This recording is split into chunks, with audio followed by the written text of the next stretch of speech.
Assalamualaikum warahmatullahi wabarakatuh.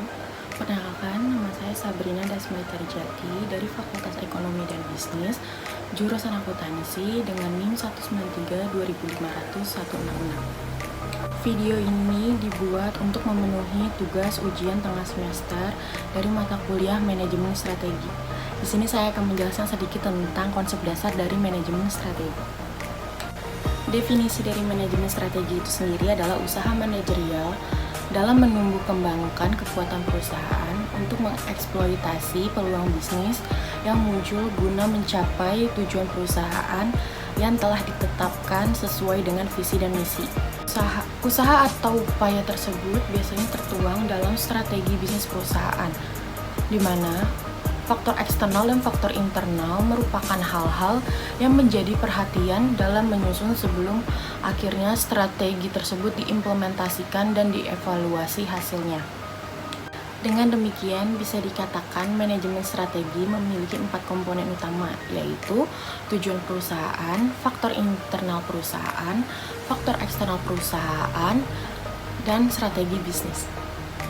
Pengertian manajemen strategi menurut para ahli, yang pertama ada menurut William F. Gluck, merupakan keputusan yang mengarah pada perumusan strategi untuk mencapai tujuan suatu perusahaan atau organisasi.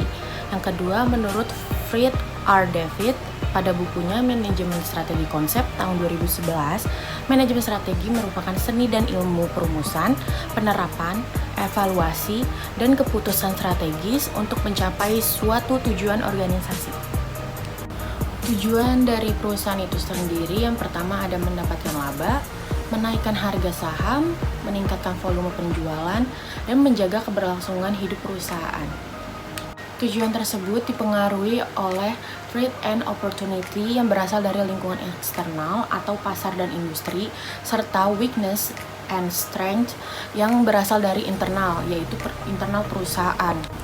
Upaya perusahaan untuk mengelola faktor internal dan faktor eksternal untuk mencapai tujuan perusahaan itu sendiri yang disebut dengan manajemen strategi. Mazhab dalam manajemen strategi yang pertama ada environmental school atau para ilmuwan atau para pengikut dari mazhab ini mengutamakan faktor lingkungan eksternal sebagai determinan untuk menyusun strategi bisnis.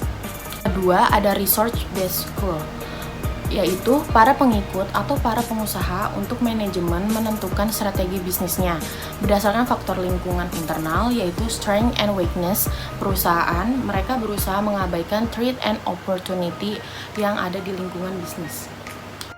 Yang ketiga ada value driven school, yaitu suatu mazhab di mana para pengikutnya sangat mengutamakan visi perusahaan yang menjadi dasar utama dalam mereka menyusun strategi bisnis. Yang keempat ada scientific school, yaitu suatu mazhab di mana para pengikutnya berusaha untuk menggabungkan lingkungan eksternal dan lingkungan internal serta visi perusahaan dengan pendekatan-pendekatan yang bersifat logis, yang bersifat saintifik dalam menyusun strategi bisnisnya. Yang kelima ada processual school, yaitu mazhab ini berusaha untuk menggabungkan lingkungan eksternal, lingkungan internal, dan visi perusahaan.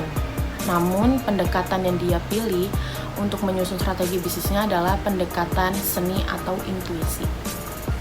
Tahap awal untuk menyusun strategi bisnis itu, kita perlu menganalisa dari faktor internal dan faktor eksternalnya. Analisa faktor lingkungan eksternal biasanya disebut dengan analisa lingkungan bisnis. Tujuan dari analisa lingkungan bisnis itu yang pertama ada mengidentifikasi threat and opportunity bisnis, di mana sejumlah variabel yang terbatas atau pokok.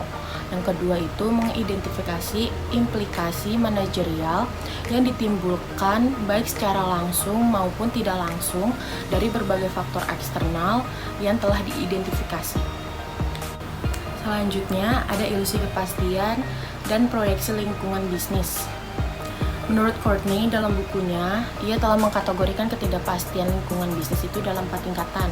Pada tingkatan pertama, yaitu yang pertama adalah tingkat ketidakpastian rendah, yang kedua memiliki satu prakira masa depan perusahaan yang jelas, dan yang ketiga analisis SWOT dapat dipergunakan, serta terjadi pada pasar yang telah matang dan pengalaman yang cukup. Pada tingkatan kedua, itu memiliki yang pertama, tingkat ketidakpastian yang rendah, yang kedua memiliki perakiraan masa depan yang tidak tunggal, di mana ada beberapa kemungkinan namun relatif terbatas, bisa terjadi 2 atau lebih, bahkan salah satunya pasti akan terjadi. Yang ketiga itu ada alat bantu tradisional yang masih digunakan dengan bantuan teori pohon keputusan, teori game, dan perencanaan skenario. Dan yang keempat ada perubahan hukum, strategi, dan retaliasi pesaing merupakan beberapa penyebab ketidakpastian tingkat ini. Pada tingkatan yang ketiga itu, yang pertama ada tingkat ketidakpastian yang cukup tinggi, dan yang kedua memiliki perakiraan masa depan yang tidak tunggal, di mana ada beberapa kemungkinan namun tidak ada alternatif yang pasti akan terjadi. Pada tingkatan yang keempat itu terdiri dari menyediakan sedikit peluang untuk memperkirakan masa depan. Yang kedua itu unknown and unknownable. Yang ketiga itu ada referensi masa lalu dan kasus-kasus yang pernah dialami manajemen dapat digunakan sebagai acuan. Dan yang keempat ada alat bantu analisis dinamika bisnis dan simulasi manajemen penerbangan dapat digunakan pada tingkatan ini. Kesimpulannya, manajemen strategi memiliki 4 komponen, yaitu lingkungan eksternal, lingkungan internal, strategi bisnis, dan tujuan perusahaan, di mana manajemen melakukan analisa lingkungan sebagai upaya untuk menyusun strategi bisnisnya guna mencapai tujuan perusahaan. Dengan adanya tingkat ketidakpastian, lingkungan manajemen akan menggunakan alat analisa yang berbeda-beda, disesuaikan dengan lingkungan bisnisnya dalam merumuskan strategi perusahaan. Sekian dari penjelasan yang dapat saya sampaikan. Semoga ilmu yang saya berikan dapat bermanfaat untuk kalian semua, untuk menambah pengetahuan kalian semua. Kurang lebihnya mohon maaf. Wabillahi taufiq wal hidayah. Wassalamualaikum warahmatullahi wabarakatuh. Salam Budi Luhur.